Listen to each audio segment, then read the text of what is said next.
WBNE. Hello and welcome to episode 82, all about Return of the King, Theatrical Edition, Part 4, being the 82nd part of That's What I'm Talking About.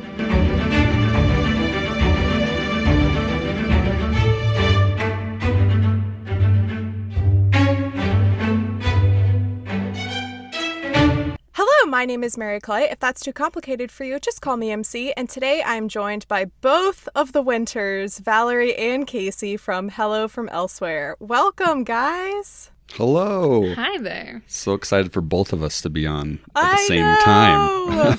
Momentous It's not occasion. usual, so. I love it. I'm so excited.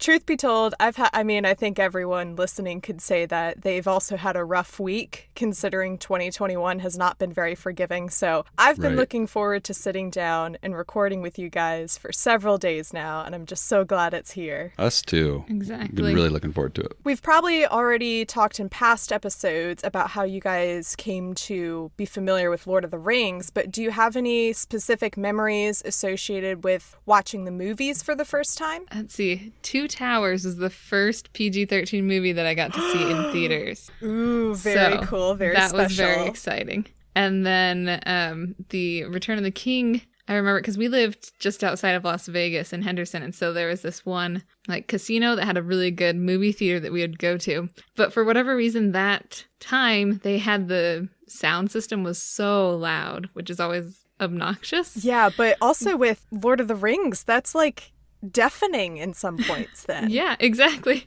So I literally watched the whole movie with my ears plugged and could hear everything perfectly.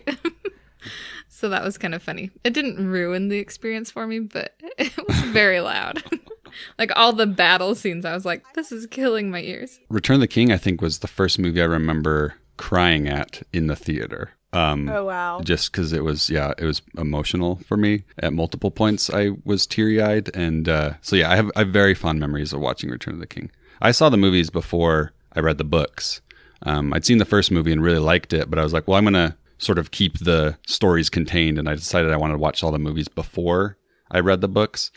So I kind of had to wait a few years as the movies were coming out in theaters. But yeah, I remember fondly, I was with my little brother. It was just me and him. And I was pretty distraught that it was over. Was this a big deal or a big trip that you're in charge? So it's funny because I didn't really realize that people would go to the movies by themselves. It's not a very common thing, but I remember one time I was going to go by myself and my mom got mad at me. She was like, you can't go to a movie by yourself. Take your brother.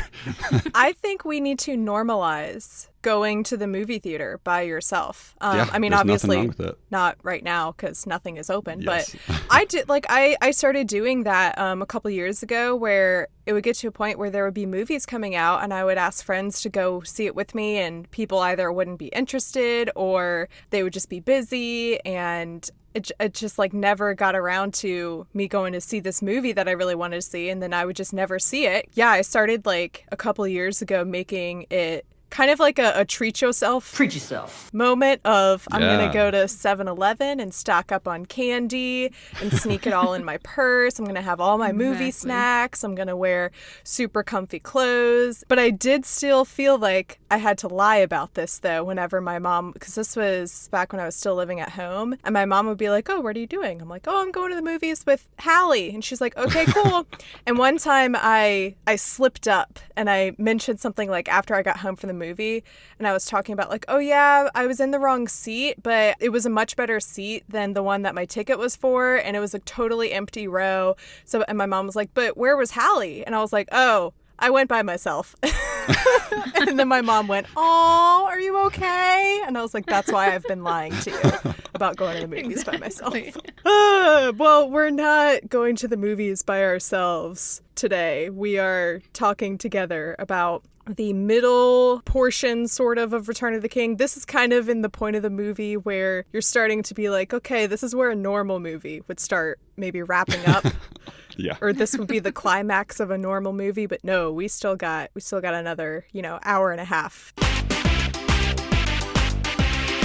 In Minas Tirith, things are going about as well as can be expected when your steward is currently planning to burn himself alive with the son who he believes is dead despite the fact that he is whimpering faintly. All that to say, things are not going well. In Mordor, things are going about as well as can be expected when you yell at your best friend and let a gremlin hobbit lead you to a trap where a giant spider is going to eat you. Shelob, our fourth female character in the series, makes her appearance and stabs Frodo, paralyzing him and wrapping him in a web. Just before she's ready to dig in, Sam appears and defeats her, but it appears he's too late. I say appears because Frodo is still alive, but no one in the story knows how to check a pulse. Believing him to be dead, Sam leaves him behind when orcs approach, who then reveal the shocking information that Frodo is not quite dead. Buckle up, folks, because we're in for a ride as we go back to Minas Tirith to see how the siege and battle are progressing. Pippin tries to stop Denethor from burning my boy alive, but is thrown out and left to find Gandalf in the madness of the battle. And it's really not looking great. The women and children should have been evacuated ages ago. The city is being bombarded by giant flaming balls that I'm sure have a technical medieval war term, and every monster we've encountered so far is running rampant. It seems all hope is lost. But what's this? Off in the distance I hear, Rohan makes a triumphant appearance as the sun rises, just in the nick of time to help save the day. How do you like it, Gandalf? Theoden shouts. Not so fun when you think you're gonna die and then people show up at the absolute last second to save your butt. He doesn't actually say that. Eowyn and Merry, who have not so subtly snuck into the army, listen to Theoden's mildly motivational speech and then charge into action with the rest of the Rohirrim. After finally finding him, Pippin and Gandalf storm into action with Shadowfax to stop Denethor from doing something so heinous that it's as if the Palantir has driven him mad. Oh, that's not what happens? Oh, okay. With the strength of a mother lifting a car from her child, Pippin pulls Faramir from the pyre. Denethor finally snaps out of it long enough to realize that Faramir is not dead and that his plan was insane, but it's too late. Just like the second installation of the Hunger Games trilogy, Denethor is catching fire and he jumps to his fiery end. Eowyn, Merry, and the Rohirrim are doing a decent job holding their own against trolls, orcs, and Oliphants, which are a lot more terrifyingly violent than Tolkien described in his cute little Hobbit poem. Gandalf comforts Pippin about death just in time for the Witch King to show up. Eowyn jumps in to protect Theoden from the Witch King and his fell beast. She hacks off the beast's head but is knocked down and told that no man can kill him. Lucky for Eowyn, Merry's not a man, and neither is she.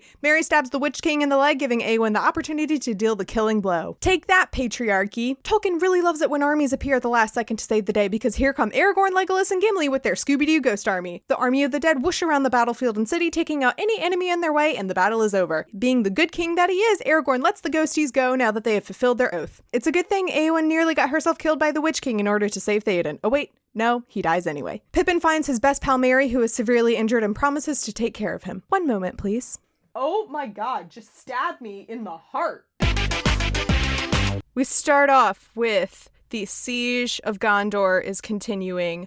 We have this detail kept in from the book that I appreciate, where they're yelling Grond, which is the name of the battering ram that they're using to break down the door. We see Denethor is up to something. Pippin sees him across the courtyard, and Denethor is getting ready he's gonna just have a nice casual bonfire, shall we say, and he asks for wood and oil to be brought. I think it's like, bring wood and oil. It's very dramatic. And then the music gets all ominous, yeah. Yes.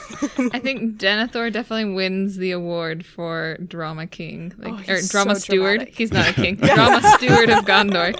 He's like... That's the only king he is the Drama King, yeah. He's just like, can't not be extra. Especially in this portion as it gets toward his end. And I love that everything that comes out of his mouth is so dramatic and poetic. Like it's very Shakespearean. The words and, as he says them. Yeah, and John Noble is so good in this role. Oh, so good. You just love to hate him. There's very few actors really in this series. I say that, and I don't know, there've probably been a couple that I just totally rag on, so never mind. But there's just so many actors that I'm like, dang, you're really good in this. Right?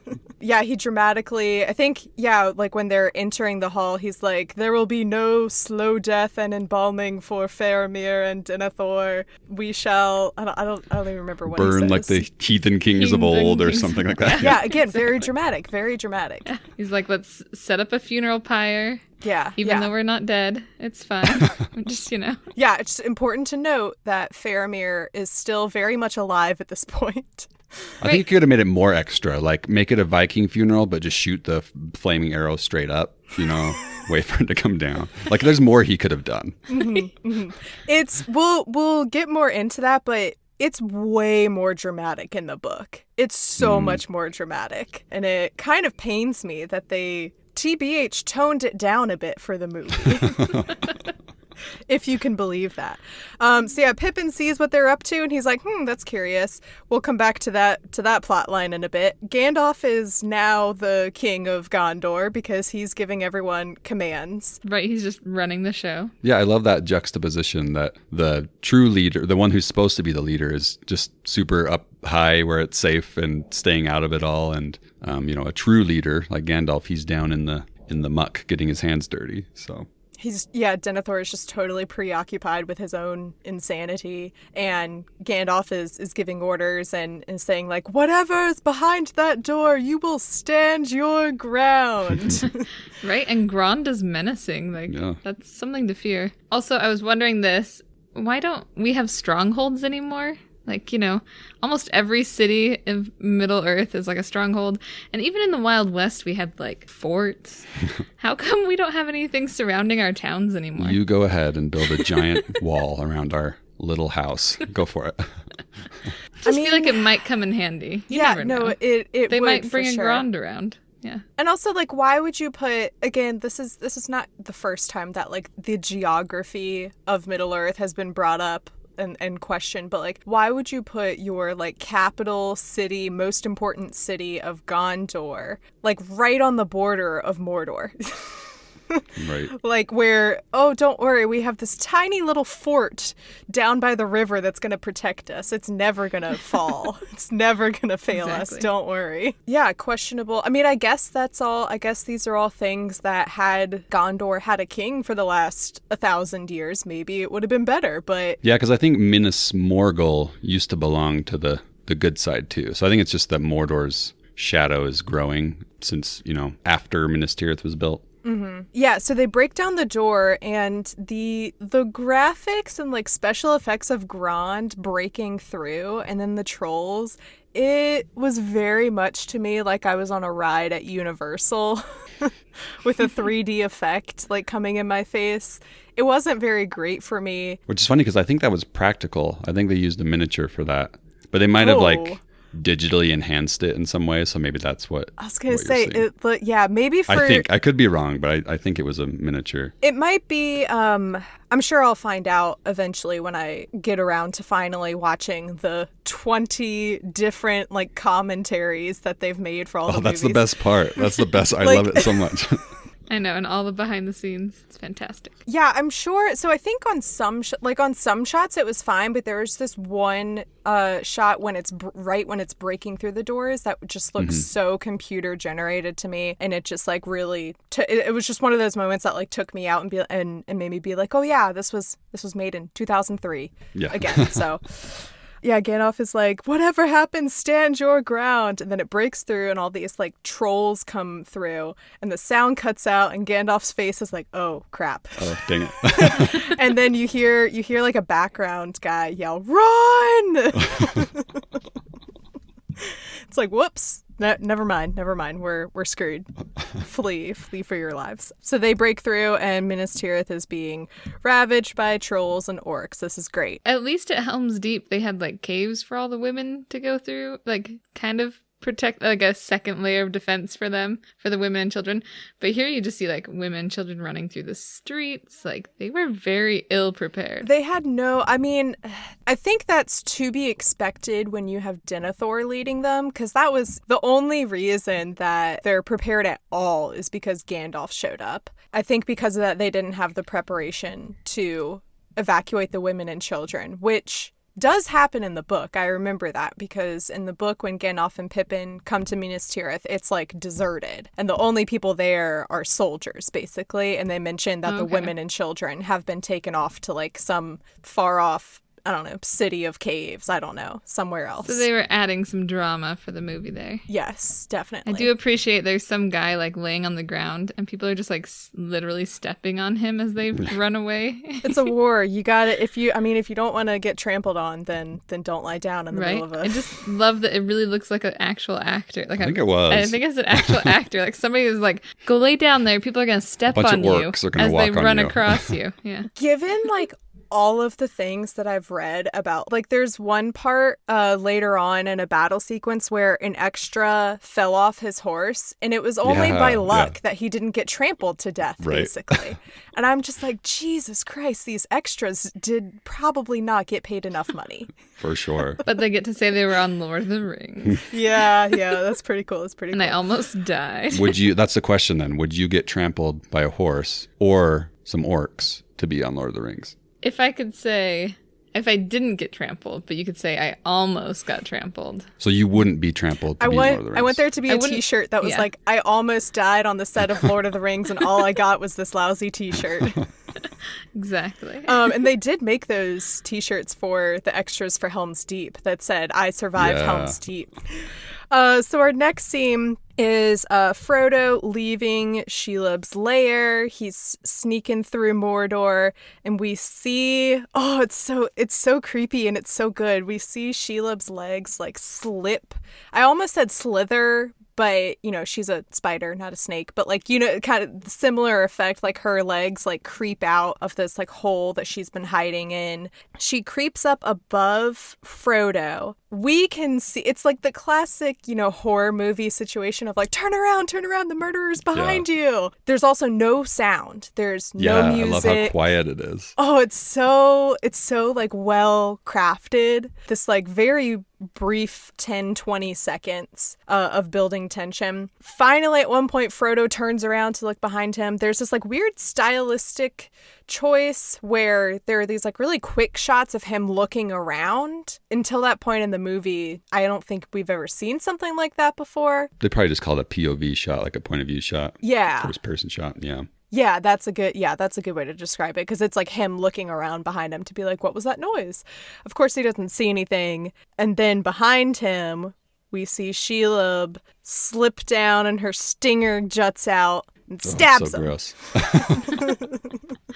It's very gross. Such a good moment. And then I was wondering, I was like, his mouth starts foaming. I was like, did Elijah Wood have to like bite on a capsule of something? It was like Alka-Seltzer. So I was going to say, yes, he kept 2 Alka-Seltzer tablets hidden under his mouth, and then he chewed them up when he got stabbed. And I thought that was funny because, like, that's a good practical effect and stuff, but, like, the efforts that, like, they went to do that, he doesn't actually, like, foam up that much. Like, you barely see it, kind of. It's pretty subtle, yeah. Yeah. But even then, you'd be like, man, that's some quick-acting poison if he immediately starts foaming at the mouth. Yeah.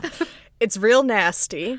Also, like, just a heads up, there's going to be an absurd amount of trivia for this, like, 2-3 minute scene with Shelob and Sam and this fight and everything. I don't know, like, what it was about, like, all of the trivia that came out about this scene, but, like, there's a lot to talk about, apparently. Yeah. So the stinger, Elijah Wood was actually stabbed with a prop stinger, and in the commentary, he and Sean Astin were talking about this, and he said that it was actually very painful, and it actually did a lot of damage to him to the point where he had to go stay in the hospital for a few days. Oh, wow. And Sean Astin says that they had to use the excuse of appendicitis to get him in, which, like, I wonder if that was like, we need to get him in quick, so we're just going to lie and say he has appendicitis, or if they just didn't want to be like, yeah, he got stabbed hurt by a prop spider stinger. On the set of the movie. Yeah, while filming. Got stabbed by a giant spider. Yeah.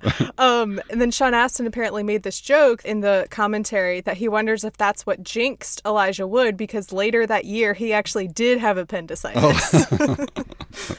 So, and again, like, just another moment of like, oh my God, these actors, it's like crazy what the filming of these movies did to their bodies. Like, yeah. This is not the first story, you know, of a actor on Lord of the Rings being hospitalized or injured. Cool. Yeah, so that's the trivia for that part. And then, yeah, so Elijah Wood, what's his name? Frodo. Frodo gets stabbed, and this is, I don't know if it's just that I'm so distanced from the movie in terms of time and my first viewing, or if it actually was bad, but the shot of Frodo, like, reacting to the stinger and then foaming up and, like, collapsing, and the facial expressions he does, I hate all of it. It's so cringy. As in, you don't feel like it was well done? Yeah. Okay. It just seems to me like a very typical Elijah Wood acting moment. And for me, I've just seen this movie so many times that like I don't really even think about it. Right. You know? I don't feel like I could see it any other way. So it's so hard. It just funny. is the way it is. Yeah.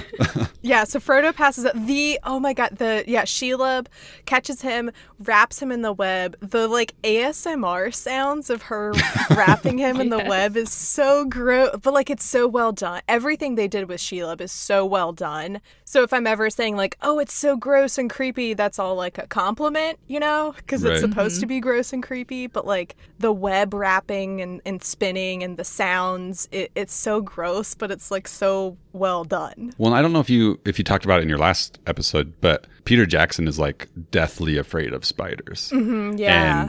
And so that he would have the Weta team like design, you know, he had all these concepts of spiders lined up and he picked the one that freaked him out the most. And so I think he really got into this scene because it scared him. Yeah. And then Shelob is like about to eat him or whatever, and Sam pops up out of nowhere. But it's really Peter Jackson, not Sam. Wait, Because that's Peter. When the hand shows up, that's Peter Jackson's hand. Oh, was it really? Yeah. Oh, I totally missed that fact. Yeah, That's so so Peter cool. Jackson wasn't sure. He wasn't sure how to shoot that shot. He wasn't sure how he was going to get Sam in a cool way, and it just kind of came to him. And it's a really simple shot. It's just his arm and hand showing up holding Sting. Yeah.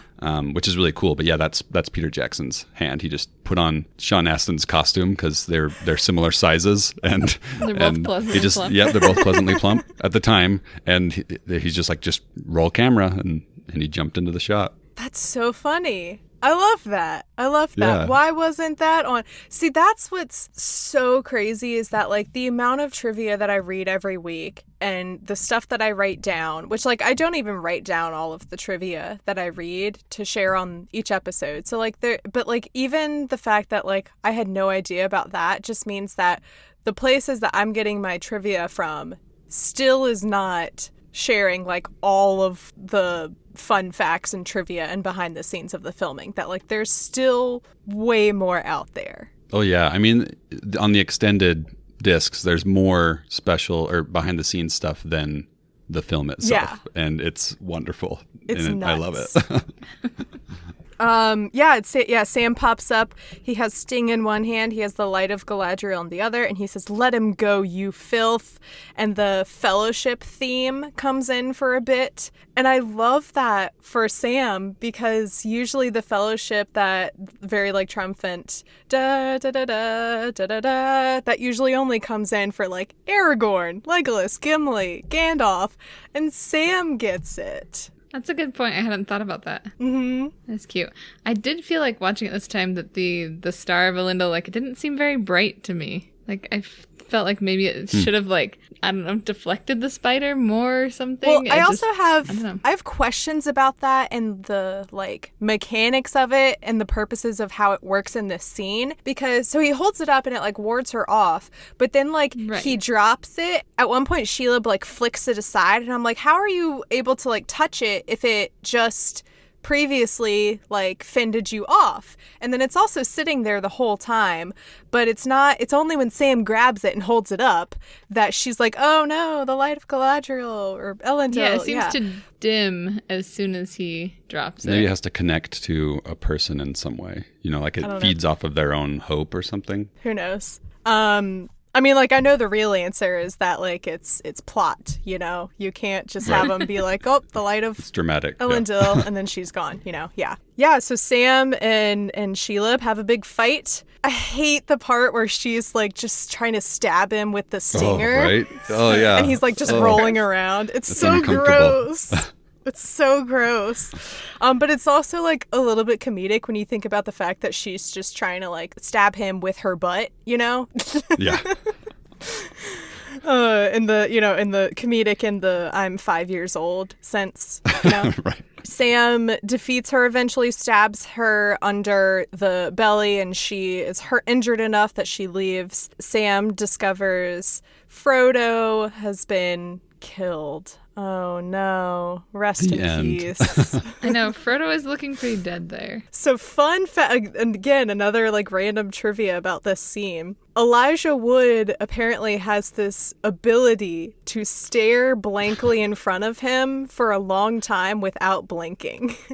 And that's what he, obviously that's like what he did for this scene. That was actually him. They didn't get like a dummy or a prosthetic or anything. It was just Elijah Wood staring blankly into the distance. Casey and I were talking about that to kind of foreshadow ahead, but like with King Theoden as well. And like their ability to just all of a sudden your eyes look really glazed and you're like, man, they do look dead. How do they do that? How do you study looking dead? Right. Like, what is the... They're like, okay, you got to find a point to focus on that's like not too far away, but not too close. And your eyes have to... I don't know how they do it, but they do it well. Another thing about this scene is that the web that Frodo is wrapped in was a latex body suit of some kind, and Elijah Wood joked that it felt like the world's largest condom. And this was where on the Bacon and Eggs episode of this, we joked that Elijah Wood body condom sounds like a Cards Against Humanity card. Totally does. I would love to know, because I'm a huge nerd about like costumes and things. So if like how to like zip up the back, did they have to like shimmy him in it? Like what was the process? Did they wrap him like a mummy? Yeah. Yeah. I'm always like, how do they get him out of that if he has to pee? Like how long was he shooting in that? That's so claustrophobic also. Like, oh my gosh. Just, sitting there for hours while your, scene partner's crying over you. People can't, like, you can't get yourself out. Somebody else has to let you out. Maybe they had a waist up only version for the close-up shots. So that he could pee. Yeah, maybe. Sam discovers that Frodo is dead. So sad. If only people in Middle-earth knew how to check a pulse. And this is also, not the first time. That's what's so funny is this isn't the first time in this movie where if someone just checked a pulse, it would be okay. Right? Save them a lot of heartache. Mm-hmm. Yeah, Sam just kind of stands there crying over him, is very upset. This scene was Sean Astin's screen test for the part of Sam, actually. Interesting. Mm-hmm. They were just like, you're just going to cry a lot about Frodo in this movie and in all of the other movies, so you better get used to it. We got to make sure the actor who plays Sam can make us all feel very sad all the time. Cry on demand. And he does a great job. So when Sam is sad, I am sad. So it's working. Mm-hmm. Then he sees Sting light up blue, which means that orcs are nearby. So he runs away and hides, and orcs come up and they're like, this fellow ain't dead. You gotta love when the orcs come in and give you the narrative. Yeah. They're like, let me explain to you how Shelob's work, like how her poison works, so that you as the audience aren't confused. I'll just let you in on that. They do that. There's a lot of orcs giving exposition in Two Towers in particular, where they're like, don't you see, we're trying to take these fellows to Saruman. And but like, just in case you haven't been paying attention, or you're confused. I have to say, it does pain me that we get like none of Shelob's backstory and everything from the book. Everything you learn about Shelob from the book is given in what I call a TTT, a typical Tolkien tangent, where he just goes off and tells you a story about things that have already happened and have nothing to do with like what is currently happening, but he has no way to like naturally weave it into the story, so he's just going to tell you in a 1.5-page tangent story. Obviously, like, we can't just have a cutaway of like, and now we're going to tell you the backstory of Shelob and how she came to be the servant of Sauron, sort of, because Sauron just lets her do whatever she wants because she keeps everyone out. And I can't remember exactly what the quote was, but there was like one specific quote that the way Tolkien described her, I was just like, that's so cool. But we get none of that here, unfortunately. Oh, yes. Yeah. So the orcs are like, this fellow ain't dead. That's how Shelob likes them, is she, almost kills them and then she sucks up their blood. And then they decide that they're going to take Frodo. That's when we have this zoom in on Sam of being like, oh no, I messed up. What does he say? Sam, I'm a fool or something. Yeah. He says like, oh, Sam, you fool. And technically, this is where Two Towers ends. We are, so this is 2 hours into Return of the King, and everything that Frodo and Sam have been doing, it has been Two Towers book. which is just so wild to me. Again, I'm not going to go into another rant about how Peter Jackson ruined the structure of Two Towers, but I don't know. I prefer it. I think because, I don't know, I think it's the way Tolkien structures it is odd for a movie. I mean, 100%. Yes. Yes. And I think I would just skip the whole second half of Two Towers, the movie, if it was like Two Towers, the book. So I also agree with that. They had to intersperse Sam's and Frodo's stories with, Aragorn and with the fun stuff. Yeah, the fun stuff. Well, it's also hard because when you get into Return of the King book and you get back to Frodo and Sam's part of the story, it's in chapter 3 that they destroy the ring. Whereas the entire, it takes 10 chapters in the other side of the story for them to Pippin and Gandalf arriving at Minas Tirith all the way up to them going to battle at the Black Gates is 10 chapters versus Frodo and Sam's 3 chapters. And then, of course, the famous 7 chapters of ending the story. So, it is a mess, and that is kind of Tolkien's doing. I guess I can't really blame the movies too much when the structure of the source material was so weird and off to begin with. Frodo's not dead yet. I'm not dead! And he goes off and Sam's like, oh no, I messed up. And I think that's the last we see. Yeah, because the rest of this section of the movie that we'll be discussing is the Battle of Pelennor Fields and the Siege of Gondor, which, I think they were my favorite chapters in Return of the King. They were my favorite parts to read during this story. Yeah, I love this section. So it's so much fun. Mm-hmm. It's also, it might be it probably is the unpopular opinion, but whatever. But I think the Battle of Pelennor Fields is better than the Battle of Helm's Deep. Just saying. I actually would agree with you, Yeah, but I think I we like it more. might be in the minority. Yeah. Really? There's 3 of us here. I think that's a I majority. find it. We're a ruler. majority. I find Yeah. it more like that's true. There I are find no it just, other opinions outside of ours. It's just so emotional, and I don't know. I feel like bigger things happen too. Oh, it's so good. Anyways, It's so big good. things happen. It's so good. Like this part of the movie that we watched is just over half an hour, and I was like, that felt so short, but also so much. So much happens. happens. So So much happens. happens. So we see Denethor laying Faramir down on the pyre, and if you have the subtitles on, you get the fun addition of whimpers faintly coming from Faramir.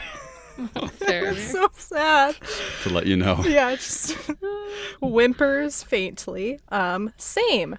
And Pippin bursts in to stop them, but Denethor drags him out and throws him out so he can be left to burn himself and his son alive. Just casual father-son bonding. Which again, Denethor being like the most extra, he says my favorite line that I just want to start using when, you like say bye to somebody. It'd just be like, go now and die in the way that seems best to you. Right, yeah. It's like the best parting line ever. Just when you're really upset with somebody, just be like, go now and die in the way that seems best to you. It also, Brutal. that just kind of feels like a mood for 2020/2021 of like, Right. go now and die in the way that seems best for you. Yeah.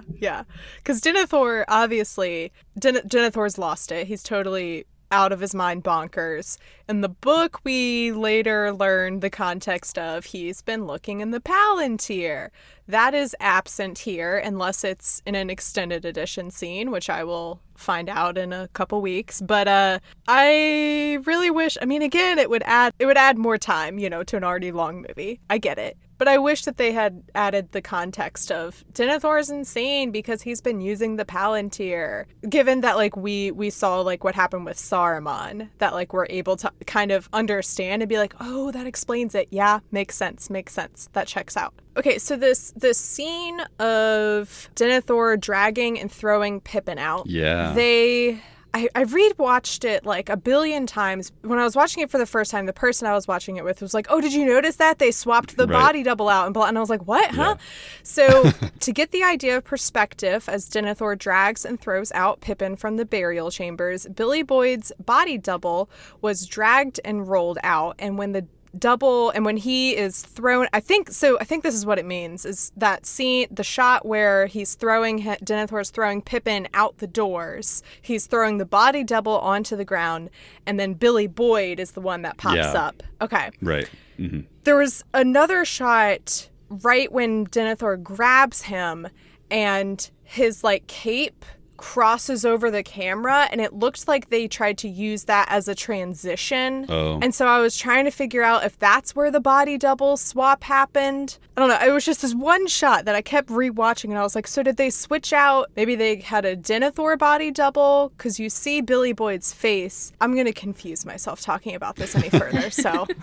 I think it's just the one shot of Okay. when it shows him throw the double out. Okay. Billy Boyd knew to pop up when the double hit him in the back. Yeah. That's when he knew how to pop up. Okay. So. Okay. Pippin goes running out looking for Gandalf to help him. And we see a lot of sweeping, like, overhead shots of Minas Tirith being absolutely demolished.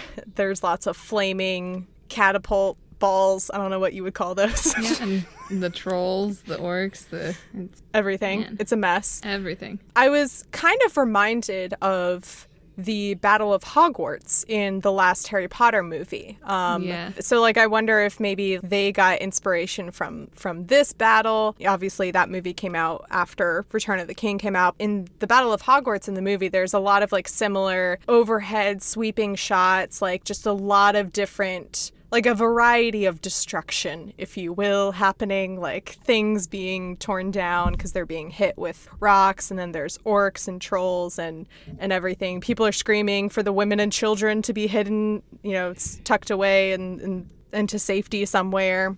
And it's not good. It's not going good, guys. I think this might be it for our heroes. This is the end. Yep. It's over. They make it feel very, very like it's gonna be the end. It's very bad, and you're like, how are they going to get out of this one? And then you hear it. Then you hear the horns, and it's the best feeling in Oh the world. my gosh. When I say literally every time the Rohirrim show up, I've seen this part of the movie now many times. I've read the books. I know that the Rohirrim show up and that they come, but every time it's still exciting. I lose my mind, and I'm like, it's so good. And I'm surprised every time too, because I always forget where they show up. I think from like this watch onward, I'll remember, but I kept thinking that all of the Pyre of Denethor stuff happens first and then they show up. So when they show, it was the epitome of the shocked Pikachu meme. Just utter astonishment for me. And this is also like a moment where this is why I like it better than, not why I like it better than Helm's Deep, but like for me, this feels way more triumphant than Gandalf showing up at the end of Helm's Deep. Like this one is just it's so good. Because it definitely mirrors it. I mean, both happen at dawn and at the last possible moment. But there's something about this one that just feels extra special. I think especially since the people of Gondor didn't come to King Theoden's aid at Helm's Deep. And so I think there was that, previous hesitation where he's like, well, why should I show up for them? So it feels extra cool that they're like, okay, we gotta help out our fellow man here. And just the rows and rows of like pretty horses and the trumpet sound, and it's good. So good. And there's also this, it's like a role reversal, because at Helm's Deep it was the opposite. It was Gandalf showing up to help out Theoden, and Theoden being like, all hope is lost, oh no, and then Gandalf shows up and it's all better. And then now it's Gandalf is like, oh no, all hope is lost, and Theoden shows up, and it's so good. I'm gonna scream about that until the end of time. This is my favorite moment in all the movies. It's one of my favorite moments in any movie, but definitely of these movies, is the Rohirrim showing up here. It's good. Theoden gives a rousing speech. Actually, not really though, because a lot of the things that he actually says, I'm kind of like, I don't know if that would encourage me or motivate me, but I had that same thought. They're all screaming death. Yeah, that's their like motivational charge to action. They're like, death, and I'm like, I don't know if that would actually motivate me to go into battle, but okay. I think it's interesting though, because it points out that King Theoden knows that this is definitely his end and probably the end for a lot of people. For like the third age of man. Yeah. And so it's like he says like but the that's what's ending cool of is that the like they're going world. to battle nonetheless. I know he says ride for ruin and the world ending. And you're like, yeah, that's okay, it. That's it. Pretty clear instructions. Okay. Yeah.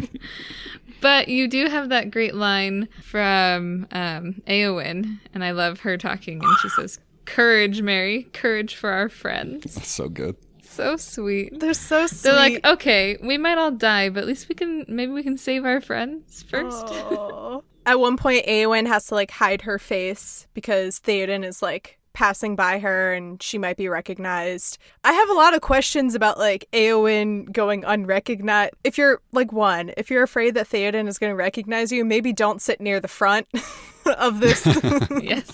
army. Maybe go in the middle somewhere. Yeah. She's no coward though. She has to be on the front lines. And two, how is it that no one else in the army is like, hey, isn't that our backup king right there?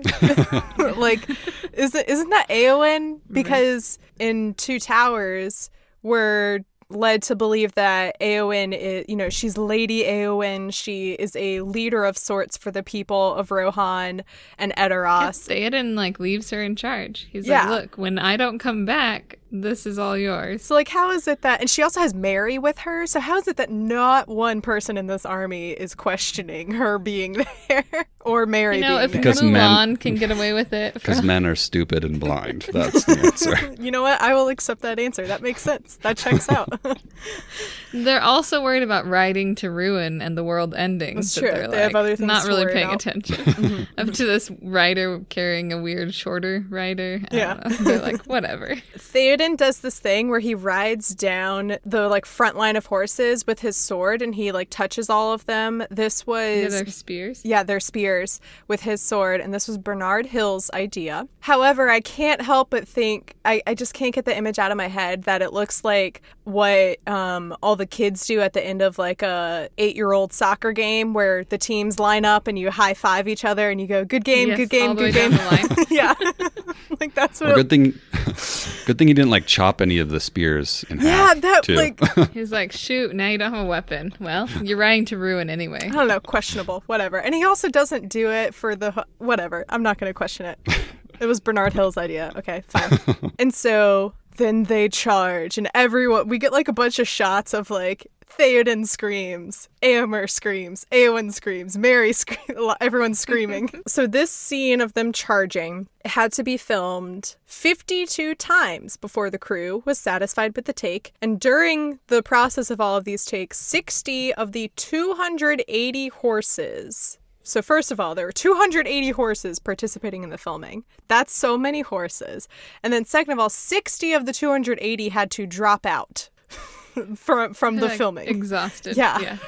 They're like, we've been overworked. Oh my gosh, just madness to me. And then a huge portion of the writers were women, right? Mm-hmm. Because they didn't have enough men writers in New Zealand, and so they had to Casey, go find are you some women actually writers. Looking at my notes somehow from that? Because that's literally the next point. How did you know that? It's just my brain. It's just the way my brain works. It's full of Lord of the Rings trivia. Yes, there were several hundred New Zealand extras to make up the live action Rohan army, because a lot of it also was CGI. I think I've talked about in previous episodes about how for a lot of battle sequences, they had a lot of it was computer generated, and they had a whole special program to program the individual fighters to make sure that they weren't accidentally fighting people on their own side and all this crazy stuff. Yeah, tons of New Zealand extras. Again, I wonder if it was the same extras from Helm's Deep who were emotionally scarred from filming for that long or, whatever. And yeah, many of them were women who had to be dressed as men, I guess for the sake of being Éowyn's the only woman on the battlefield, which I guess checks out now that I think about it, because okay, I'll give them this pass, because before I've been why can't we just have maybe there are just some women writers? Because Éowyn does say in Two Towers, she's the women of Rohan learned long ago that we will die by sword or, whatever. So we know that the women of Rohan have trained themselves somewhat. So why can't there be female writers of Rohan? I guess that checks out when you take into consideration the whole Witch King thing. and being like, well, why can't that random woman in the background come in and help her out? Like, oh, also, of course, I have to mention Fourth Eorlingas. That's the rallying charge cry. That's way better than just screaming death. And the Rohan theme comes in. Oh, it's so good. It's good. My favorite. Oh, it's My good. favorite bit of music in the movies is the Rohan.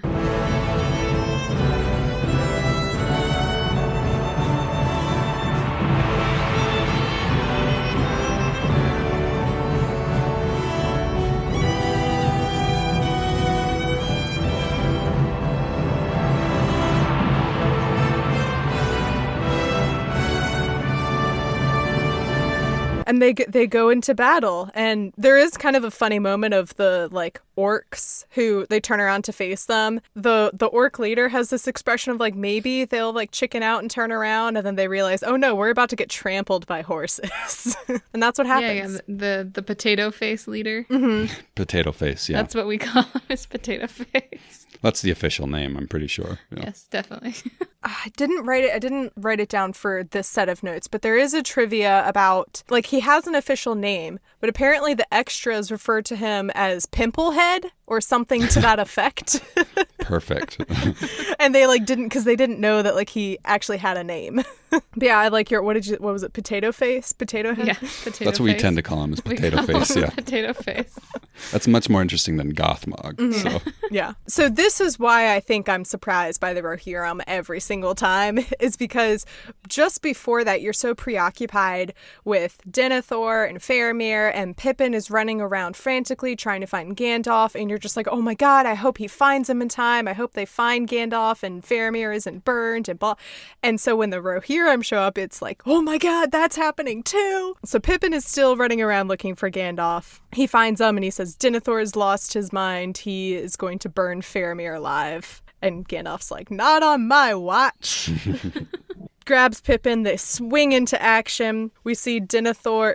Gross shot of Denethor pouring. It's the best shot. You mean the best shot? Excuse me. It's right up there with the tomato munching. He's like a WWE wrestler oiling himself before the big match, except his mouth is open, which is fun. So this oil that he pours over himself was a mixture of water and glycerin in order for them to achieve the, effect that they were going for. And this obviously had to be filmed in a single take, which just makes me wonder, what happens if you don't get that shot?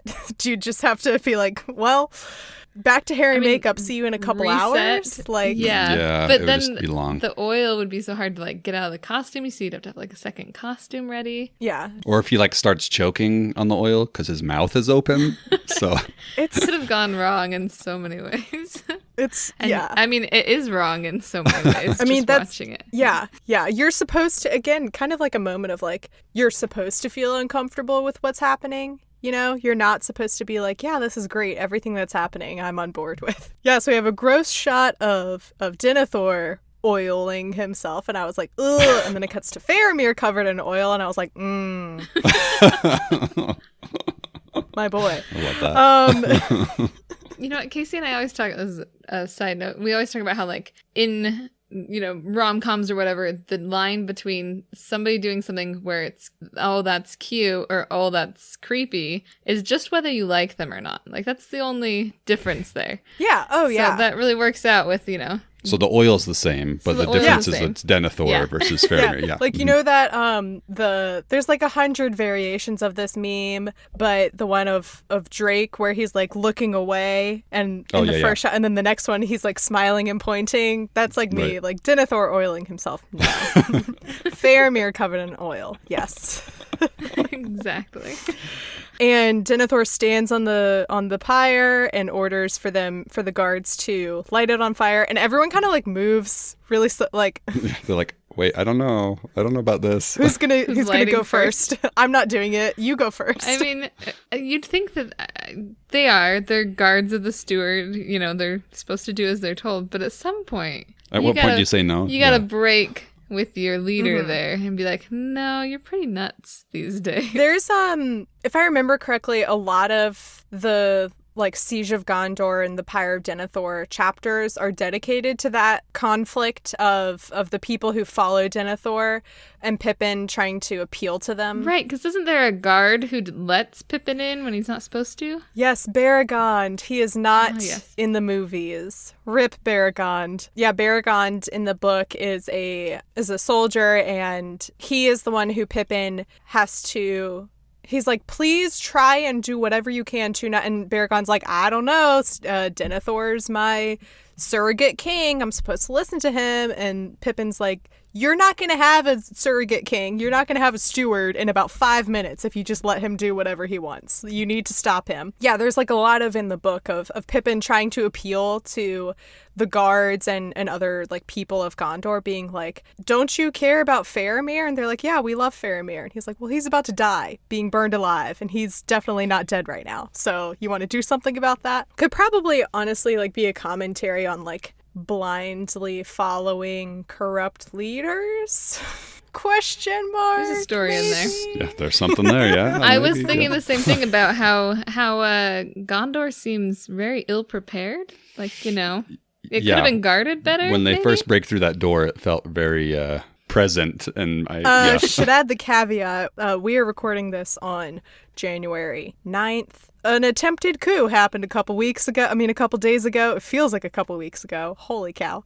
That's the context of where Valerie, Casey, and I are right now in this space and time. What about you, listener? And I think we watched this section the night after, I think. We didn't watch this on the 7th, and so it felt like really timely and uncomfortable.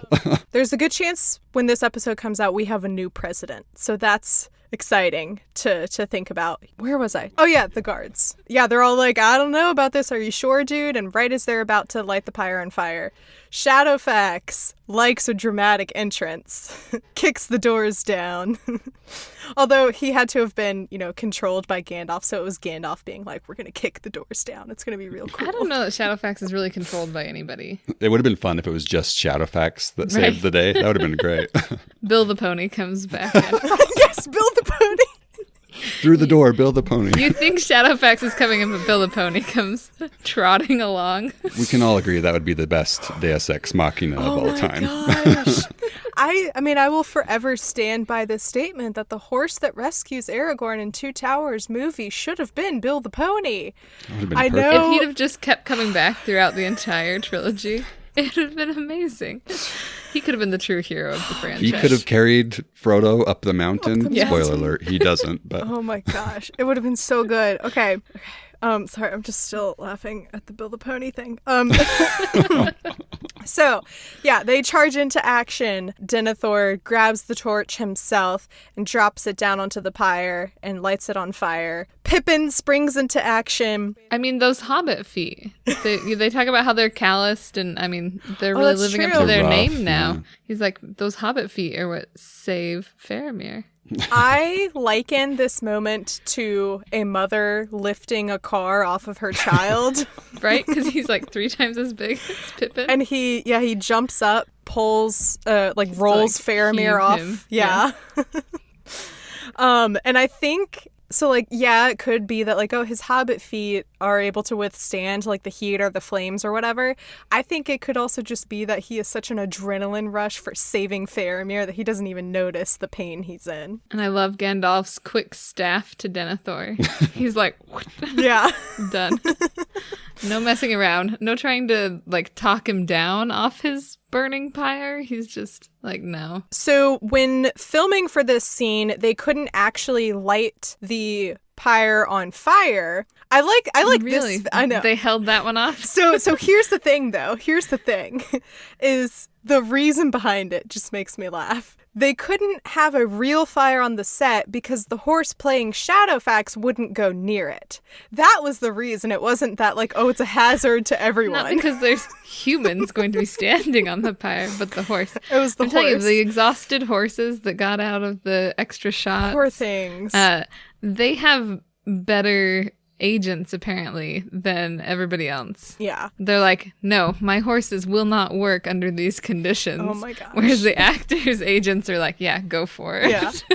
They'll do it. It's fine. So, so to solve this issue of the fire, they reflected a real fire onto a pane of glass in front of the camera so that it looks like the pyre is burning. And I just think that's a cool visual effect. But again, it just makes me laugh that they only did this because the horse wouldn't go near it and not for the danger of the actors involved.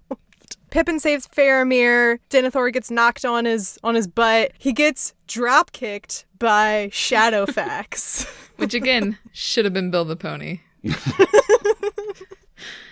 Should have been Bill the Pony. It is now that Denethor realizes his mistakes. Because Faramir opens his eyes and they make brief eye contact. Which, side note, poor Faramir. Like, you wake up... The amount of trauma and PTSD he is going to go through after this. He wakes up and he sees this, his father, who the last he saw him basically said, you better come back dead or not at all. And then meanwhile, Faramir's like, here I am, trying to be burned alive, and just a lot to unpack there. And this is when Denethor finally seems to wake up and realize what happened. But I don't understand why it's now, because there have been several moments where we know that Faramir is alive and he will physically move or, lest we forget, whimpers faintly.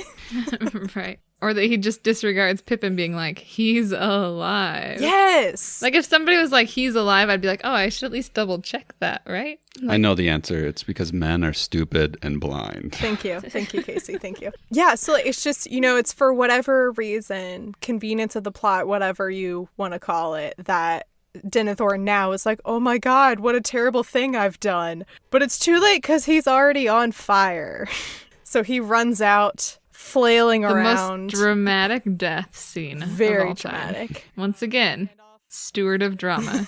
Gandalf says, and so passes Denethor, the son of Ecthelion. You gotta love Gandalf for just straight face. Well, that happened. He looks so tired. Right? So tired. So tired. I don't know if that was the makeup department being like, Gandalf is probably really tired right about now in the battle, or if that was actually Ian McKellen was just really tired at that point in shooting. He looks so tired. Okay, so yes, Denethor runs out. He flings himself off of the top tier of Minas Tirith. And we pan out to see the whole battle happening. So I like this in the sense that you see the scale of this insane thing happened where the current leader of Gondor set himself on fire, and it's not even a drop in the bucket compared to what's happening elsewhere, there's so many other things happening. There are more important things to do than worry about our crazed leader setting himself on fire. However, like I said earlier, I like it so much better in the book because we have this aspect of the Palantir that we know has driven Denethor to insanity, and he is holding the Palantir. Actually, let me pull it out. When I was starting the movie episodes, I was like, oh, I'm going to do a thing where I'll highlight passages from the book and I'll read them every now and then throughout the episodes to be see how they totally nailed this, or see how it's so much better in the book here or whatever. And then I think I did that once. Just pretend I've been doing this regularly throughout the movie coverage. Then Denethor leapt upon the table, and standing there, wreathed in fire and smoke, he took up the staff of his stewardship that lay at his feet and broke it on his knee. Casting the pieces into the blaze, he bowed and laid himself on the table, clasping the Palantir with both hands upon his breast. And it was said that ever after, if any man looked in that stone, unless he had great strength of will to turn it to other purpose, he saw only two aged hands withering in flames. And then later on, looking back, they saw the dome of the house crack and smoke issue forth. And then with a rush and rumble of stone, it fell in a flurry of fire. But still unabated, the flame danced and flickered among the ruin. I think it's way better in the book. Just saying. I think it's so much cooler because Denethor in the book doesn't have a moment of regret. He does it because he's too far gone. Oh, I mean, he's so far gone, he takes his means of insanity, his means of ruin, the Palantir, and just cuddles it as he dies. It's so cool. He makes the active choice to lie down and die, and explodes. The thing engulfs in flames, and that's how he goes. Whereas in the movie, it seems so apparent to me and so obvious that they got a stunt man and dressed him in like a fire suit, set him on fire, and then said, run and flail around. And that's just all I see whenever I see Denethor's death in the movie, which is unfortunate because, I mean, this sounds terrible to say that like, oh, Denethor's death is one of my favorite parts of the books, but like it's, it's very cool. So, I mean, like we were saying though, he's so dramatic and he's so extra, but he's even more so in the book. It's just one of those things that, like, I have to accept that they went a different direction for the movie. I mean, you're welcome to recreate your own scene. I would watch it. Please do. I'll find a pony somewhere. I'll recreate this scene with Bill the Pony, and I'll do it where I am all of the characters. You should do this for all the scenes that you prefer the book version to the movie. Oh my and God. then you can Reenact them. splice it with the parts of the movie that you Just- like. And it'll be perfect.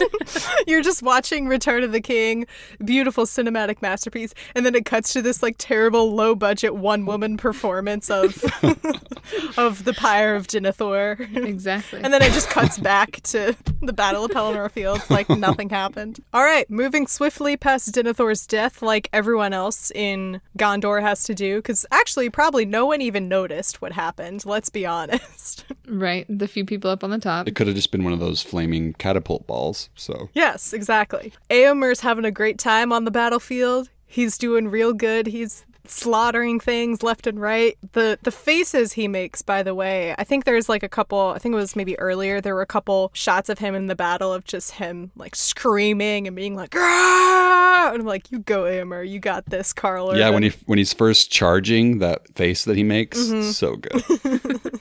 We have this shot of Theoden like commanding, like, you know, they're in battle, you know, it's not like, oh, we're obviously winning, but they're holding their own, and Theoden seems proud of that. He's like, all right, yeah, we got this. And then you hear this roar, and his face is like, oh no, we don't got this. This whole section is such an emotional roller coaster because you got the high when the Rohirrim show up, and then it gets kind of low with all the Denethor stuff, and then you get the high when it gets back to Pelennor Fields because they're doing awesome, and then it really sinks low because the giant Oliphants have shown up. It's hard to not have this happen when you look at the way that Return of the King book is structured, but the fact that like Return of the King has like two climaxes. Two like very big climaxes, and the Battle of Pelennor Fields is one of them, and then obviously the ring being destroyed is the other. You know, normally the ring would be the climax, but like this is so epic and huge and such a like massive scale that like you had, I don't know, it's just like very unusual for a movie to have two very like high emotion, high stakes moments. Yes, the Oliphants come in. People who have been listening since I have read the books, or maybe people who are tuning in as I've been covering just the movies,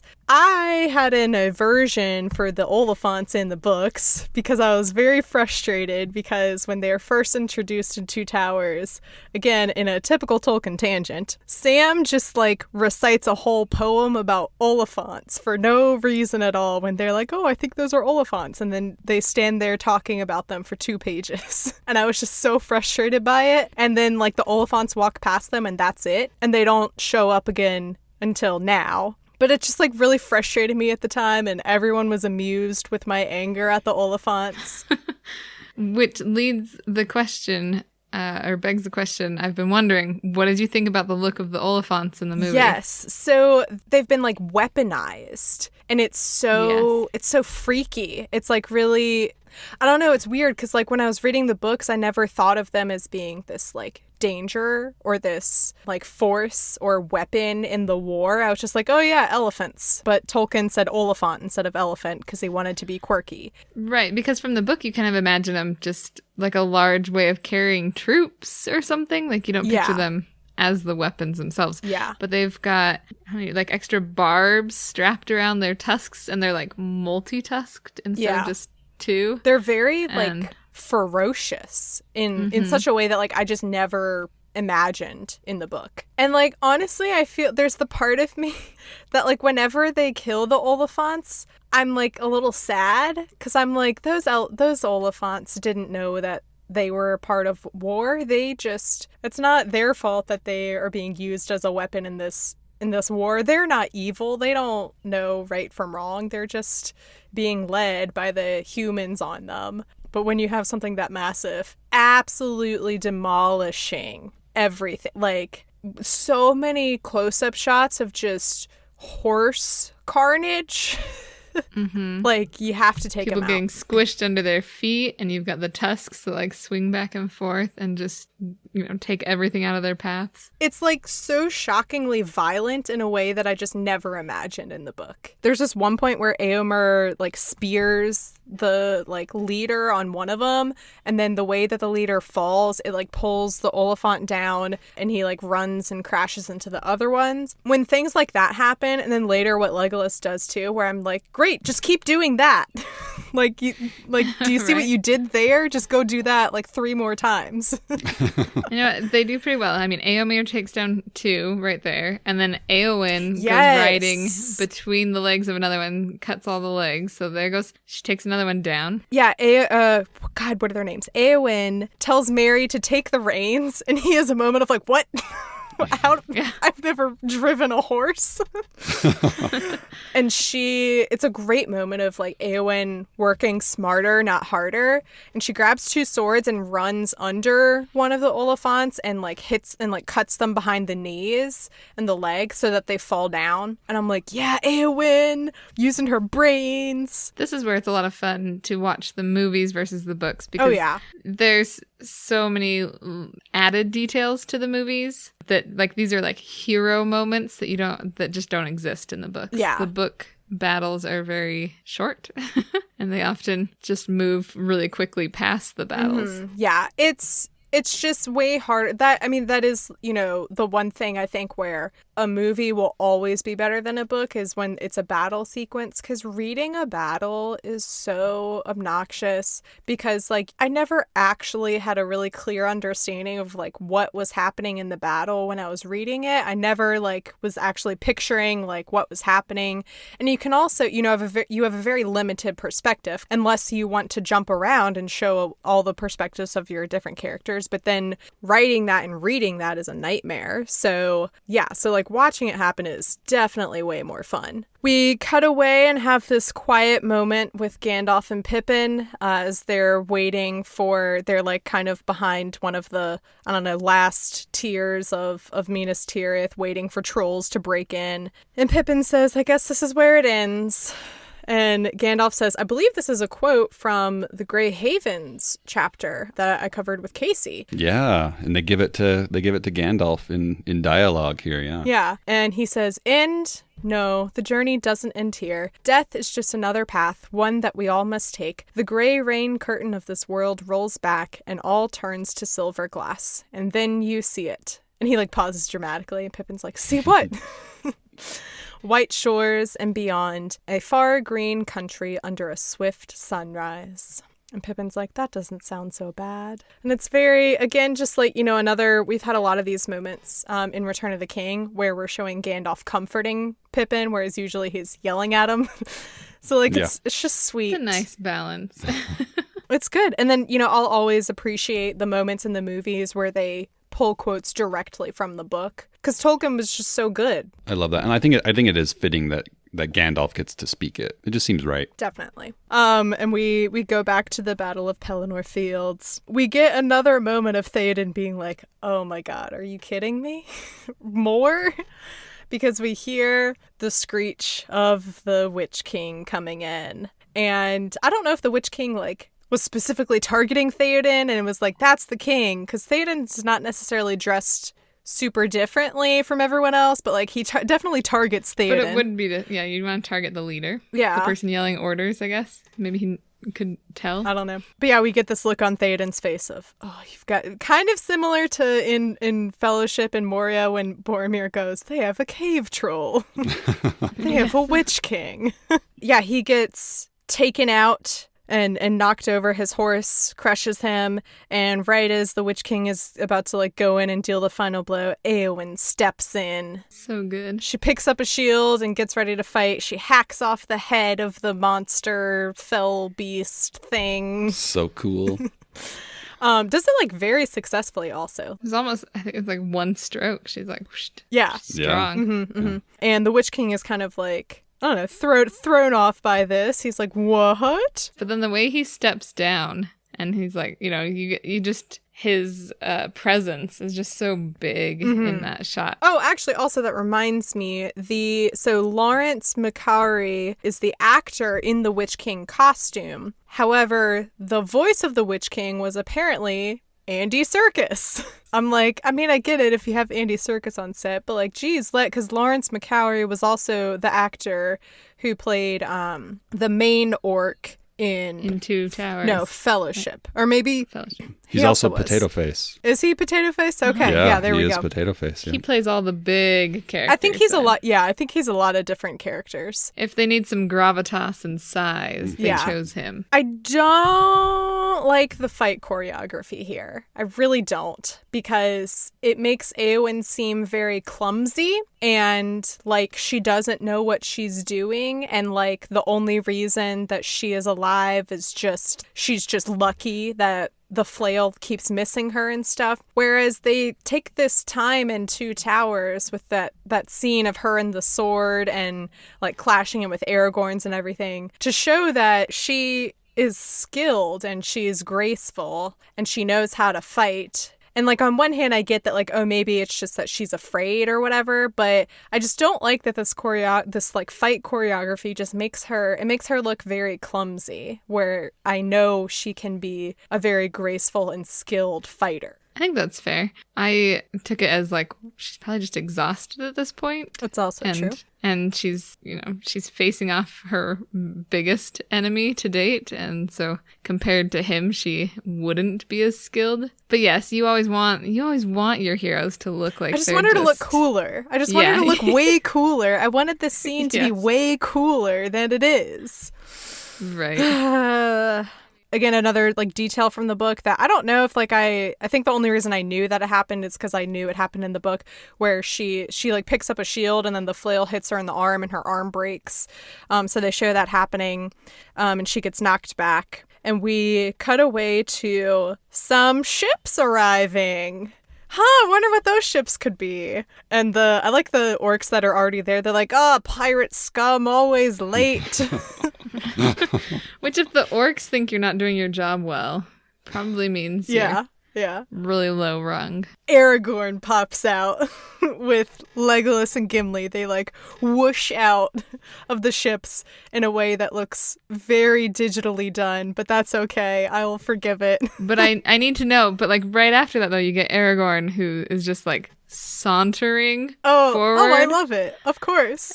But okay, is it better or the same as the when he pushes the doors open? See, at Helm's Deep, what do you think? How does it rank on your scale there, Mary Clay? I need to know. He's not of Aragorn moments.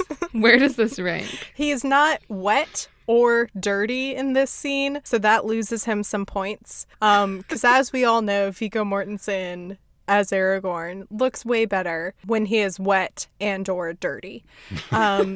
So for that reason... What if he had been covered in oil? How would that have... Oh, way up there. Where would that factor on the scale of Mary Clay's Aragorn moments? Way up there, way up there. I wrote down, I'm so happy to see these fools again.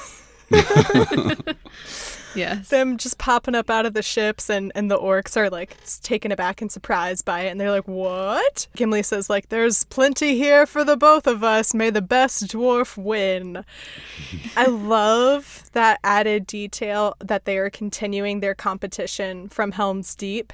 And I don't remember if this was a detail that Tolkien continued into Return of the King, but if he didn't, he should have, because it's so funny and it's so good.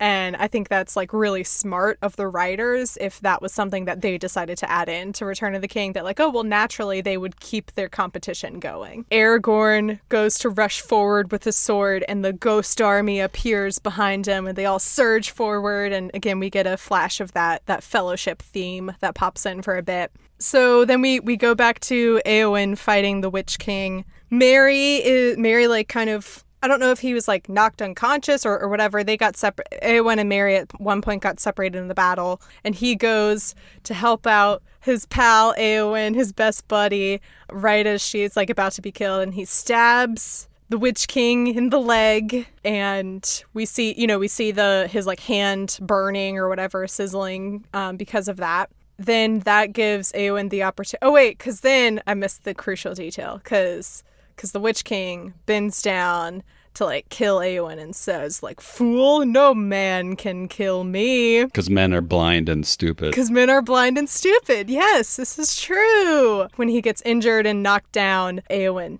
rips off her helmet and says, "I am no man." And then she does a questionable scream. I'm not happy about the scream. It's a little cheesy for my liking. It's a little cheesy. I love it, but it's a little cheesy. It's a little corny. She's like, "Rah!" and then stabs him in the face. And the way that he crumples in. Like a tin can. Yeah. A soda can, yeah. Yeah, it looks like a soda can. Yeah. Crumpling in. Uh-huh. Yeah, the Witch King is no more. The Witch King of Angmar has been taken down, not by the hand of man, by the hand of woman and hobbit. Exactly. So, this begs the question, what exactly does it mean when he says, not by the hand of man? So does that mean that just like Gandalf could have killed him? Does that mean that any of the hobbits, Legolas, Gimli... If Bill the Pony had come back, then it would have been a Bill guaranteed. the Pony drop kicks him, yeah. Uh-huh. So what do we think Tolkien meant when he wrote "Not by the hand of man"? I don't know if I could say what he means, but I think it's just a fun like foreshadowing that he's like, oh, look what I can put in here. He's like, if I put no man, then I can use Eowyn right at this moment. Yeah, I don't know. I'm not sure. Cool, neither am I. Yeah, Eowyn kills the Witch King. Good job, everyone. We can go home. We have successfully now dismantled the patriarchy. We did it. Yes, we did it. Except the extended edition kind of ruins things after this point. I won't say what happens. But for the most part, I don't mind the extended edition.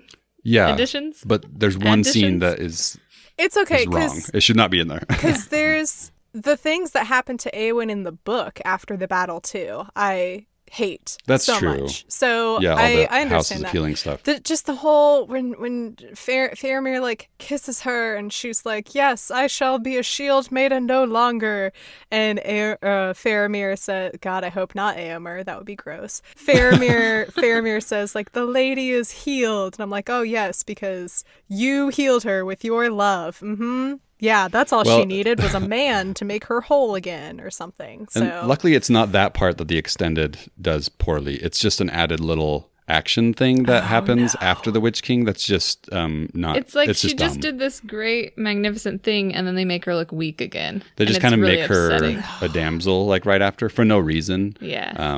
The Houses of Healing stuff's fine, actually. I like that stuff better than in the book, but it's just this little action scene that they've thrown in.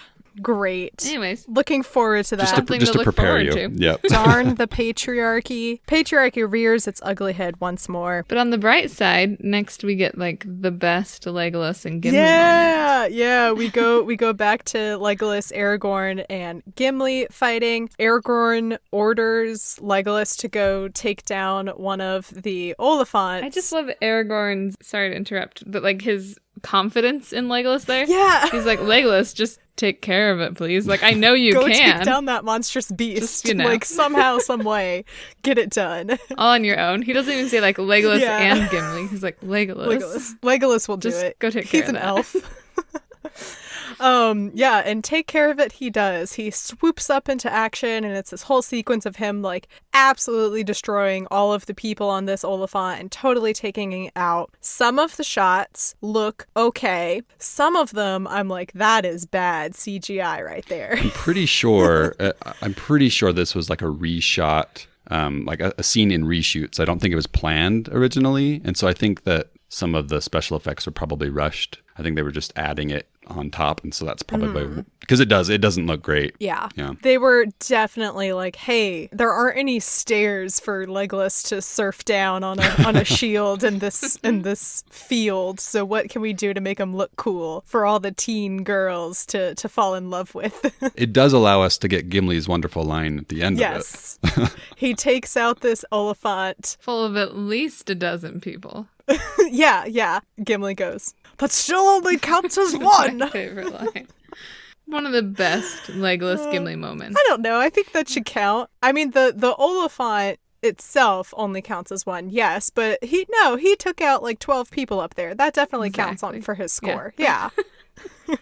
It adds up. But I get it. Gimli can't just swoop up there and take out 12 people. That's an unfair advantage that Legolas has. Yeah, it's scenes like that make me wonder what the 4K looks like. Oh, yeah. So if you're listening and you have the 4K, can you tell me, does the Legolas taking out the Oliphant scene look any better special effects wise? Just let me know. Or does it just highlight how bad it looks? Yeah, or does it just make it worse is my question. Yeah. Things are kind of now winding down on the battle. The ghosts are like, they swarm into the city, and this is where, so when we have the scene of Aragorn awakening the army of the dead, and it's like just them and it's like close up, it looks fine, like it works for me. On the battlefield, it feels very like Scooby-Doo to me. Yes, I had that same thought. It's like this green fog, this green like screechy noise, like screechy fog is like rolling in. Yeah, it's very like cartoonish for me. And the way it just like sweeps up all of, the levels of Minas Tirith. Yeah. And you're like, okay, I guess that makes sense. Yeah. Either way, it is what happened. It is what happens, yes. And there's one point where in the background, I don't know if it was meant to be comedic, but like it was a little bit comedic to me, where in the background you see the ghosts swarm over this one Oliphant and just take it down. I think it's supposed to be a little comedic. Okay. I always read it that way, but because it is kind of funny. I feel like you have to be like, yeah, that's meant to be comedic. Otherwise, you're like, oh, that was really poorly planned. Yeah. Really poorly executed. Yeah. We're going to hope that their intention was comedy because that's what they got. Yeah. I should also bring up, this would be a good point to bring up, that Peter Jackson actually hated the Army of the Dead and thought it was too unbelievable, but he kept this in order to remain faithful to the book. It's at this point that I'm just going to not scream about Faramir and being faithful to the book. Interesting. You're the director. When you're doing your one-woman show, you can pick and choose Mary Clay. I know. How faithful to be. I just think it's so funny that, like, of all the things for him to be like, no, we have to stay faithful to the book. It's the Army of the Dead, which I don't know how they would have won without it. I feel like that would be a big one to change, though. Yeah. If you're like, oh, all of a sudden, I don't know what, there's just more riders of Rohirrim or fewer Oliphants or... Yeah, exactly. Or Legolas does it all himself. Yeah, it's just Legolas. It's him in the background taking around. Yeah. Aragorn's just like, Legolas, take care of this. Yeah. And that's it. And he could do it. Gandalf and Pippin have found their way onto the battlefield. I'm wondering if there's a deleted scene somewhere that I'll see in the extended edition that shows what Pippin and Gandalf were doing, because last we saw they were waiting for death in Minas Tirith. I mean, I don't think there is. I think no. I think the ghosts come and save the day, and so then they're like, just, sweet. Yeah, we'll go find our friends on the battlefield. Yeah. Gimli is like, these guys come handy in a pinch. Let's keep them around. Yeah. Oh, wait, actually, no. Am I skipping something? Oh, I totally glossed over the fact that Theoden dies. Oh, yeah. How could we? I totally forgot that, too. So much happens. Yes. That's because we mentioned it earlier, where he has those great glassy eyes. Yeah. So, and he's just gone. That's right. Yeah. So we go back to, it's after the Army of the Dead swarm over this one Oliphant that we go back to Éowyn and Theoden. And Theoden is dying and is saying, like, my body is broken. It's time to let me go. I shall join my fathers, though I'll be ashamed in their presence or whatever. Doesn't he say he won't be ashamed in their presence? I don't remember exactly what the exchange was. I think it's more proud, but... Yeah, more proud, because it's like dying on the battlefield is like the way to go if you're going to be a warrior king. I don't remember exactly what the line, but it was to the effect of like, they are so much greater than me, but I hope that what I've done here today makes me, more proud in their more presence. like that, but not like oh shoot, I ashamed them. It was more like I got the feeling he was like, I did my best. Yeah. So hopefully they'll He tried his take best, me in. and that's what matters. Exactly. Yeah, he dies. Rip. Rest in peace. I was looking in the book to see what happens because I couldn't remember. It's actually Mary who is with Theoden when he dies, which is just so like random and funny to me that like it's Right? Mary. It seems more fitting to be Eowyn. Eowyn, yeah. Eowyn. I guess it just depends. How badly injured was she at this point? Maybe she couldn't have been by Theoden. I think she maybe. was, like incapacitated or whatever. Killing the Witch King does that to a person sometimes, I think. It's exhausting work being a shield maiden of Rohan. Stabbing the patriarchy in the face, his work. Oh, that's right, because he says something like, I wanted to save you. And she says it. I tried to save you. And he's like, oh, my dear, you already have. And then he dies. Glass eyes, everything.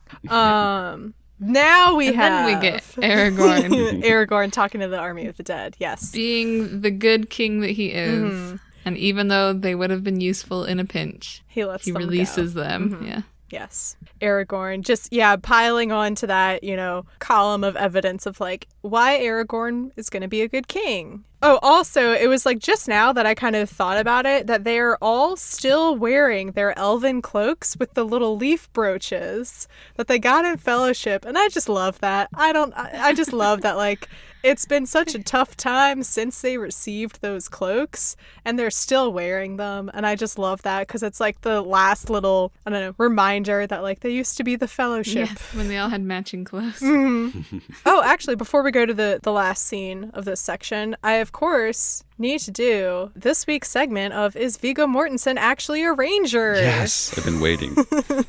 This trivia fact is actually from Fellowship of the Ring. Whoops, because I don't know why it was in... Sometimes the trivia gets like mixed up when it's like being sorted between the three movies. So I didn't find this fact until recently, but I'm going to share it now anyway. Because Lawrence McCowry's vision was impaired while he was made up to look like Lurtz, so this is the orc leader that kills Boromir and that Aragorn has the fight with at the end of Fellowship, he could not pull punches during the sequences when he battles Aragorn in hand-to-hand combat. Rather than have McCowry do this sequence over until he could pull his punches, Viggo Mortensen decided to fight back just as realistically, making the physical blows completely real.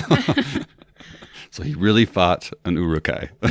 Yeah. So his vision was impaired, so he couldn't do stage combat punches, so they were real punches. And rather than waiting until he had, I don't know, practiced enough in order for him to do stage combat, Viggo Mortensen was like, no, let's just throw hands. Let's go. And that concludes this week's segment of Is Viggo Mortensen Actually a Ranger? So our last scene, we have... It's the sweetest. Oh, God. It just stabs me in the heart. Pippin is looking for his dear pal, Merry, and he finds him. Which, if anyone could find anyone on a whole battlefield filled with death, I know. it is these two. They can just find each other. It's so cute. Yeah, it's like I was thinking about the scale of it and how... Oh, you're searching through hundreds of thousands of people? You're looking for a hobbit. And there are oliphants and they could have been everywhere. under a horse or under an oliphant. Like, what are the odds? There are horses everywhere. There are orcs everywhere. And you would just happen to find the hobbit. Good Not happen. He's got a sense. I just for it. realized, good thing the ghosts didn't think that the hobbit was an orc. Because the end... Could have killed him. Mm-hmm. Like, Treebeard thought they were little orcs. So I'm glad the ghosts didn't think that. They have some kind of like sensor on them. Good guy, bad guy. Yeah. Yeah, Mary says, oh, Pippin, you found me. And he says, are you going to leave me? And Pippin says, no, Mary, I'm going to look after you. Oh. And then he pulls his cloak up over Mary and takes care of him. It's adorable. I love it. I was thinking about that in this entire 30 minutes that we watch. It's like we get some of the best moments of friendship in this section. Oh, yeah. Like we have Sam save Frodo from Shelob. We've got Legolas and Gimli's like competition continuing. We've got Merry and Eowyn working together to take down the Witch King. And then we've got Pippin who can find Merry out of an entire battlefield. I love that. Oh. good friendship moments. I love it. Oh my God, I love it. I love it. I love it. Next week, listeners, is it. We will destroy the ring in next week's episode, which is Yay. madness to me. Finally there. But then you're also not there because there's mini endings. Many parting party. Yeah, there will still be one more episode after that. Yeah. Yeah, it's just so wild to me. I remember planning out all of these episodes and being like, okay, I'm going to have the Winters on in Return of the King. That's months from now. And then here we are. All right. So that brings us to the end of this episode. Casey and Valerie, thank you so much for coming on. What would you like to share with our audience? Valerie and I host our podcast, Hello from Elsewhere. We talk about all kinds of pop culture stuff, including Lord of the Rings sometimes. So if you like Lord of the Rings or Star Wars or Harry Potter or other obscure stuff, pretty much everything, we cover it. So yes, it is a wonderful, wonderful show. And then I will also retroactively plug Bacon and Eggs, which at the time that you're listening to would have come out several weeks ago, but Valerie and I are recording for it tomorrow. We Super are excited. Guest hosting, and we are doing an episode on Princess Diaries, and I'm so excited for it. I'm excited. I love Princess Diaries, so I'm good. excited just to listen. And then the week before that, Casey was also on Bacon and Eggs. So we're all just doing a bunch of crossovers for WB&E. And I was talking about Willow, which is at the beginning is basically Fellowship of the Ring. So I still have yet to see Willow. I gave a rating for it, but I have yet to see it. Seen it? I gave That's it a amazing. really high rating because I wanted it to do come well because on. I know you love it so much, Casey. Thank you so much. That's Meanwhile, so nice. I'm over here 50. 50 out of 100. This is Willow we're talking about. Oh, that's so good. That's What I'm Talking About is a proud member of WB&E. You can learn more about the network by going to WB&E.org. And I also suggest following WB&E Network on social media so that you can stay tuned for some fun announcements that will be happening in the coming weeks because we are adding 3 shows to the network. It's very exciting. I'm really excited for these creators to join us on the network, and it'll be awesome. And in the meantime, you can listen to our existing podcasts on the network like Bacon and Eggs. Howdy, yokes. I'm Tyler Carlin. And I'm Ethan Edgehill. And we host Bacon and Eggs, a movie lovers podcast. It's the most roll your eyes, I've seen it before concept for a show. But with new hosts, I promise. Each week, we sit down together and watch a beloved movie. We start by looking at some critical and concrete points and let our conversation flow from there. We've covered all sorts of movies, from Jaws to Little Women, From the Lego Movie to the Lego Movie 2. from Marvel to Star Wars, From Back to the Future to Back to the Future Part 2. and tangents from our frustrations with fast food. To discussing our fear of the mighty loon. So if you want a podcast that makes you laugh, Download Bacon and Eggs, a movie lovers podcast. with new episodes available every Thursday, wherever you get your podcasts, and now on WBNE.org. Ghostbusters 2.